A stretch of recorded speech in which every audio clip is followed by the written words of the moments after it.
சங்கத்தில் பாடாத கவிதை அங்கத்தில் யார் தந்தது?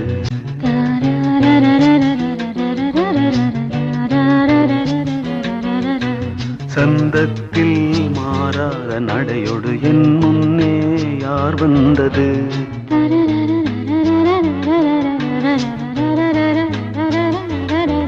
தமிழ் சங்கத்தில் பாடாத கவிதை அங்கத்தில் யார் தந்தது?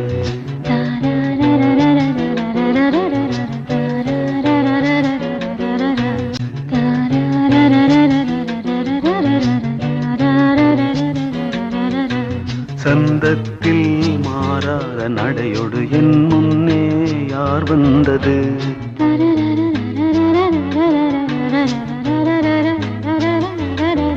தமிழ் சங்கத்தில் பாடாத கவிதை அங்கத்தில்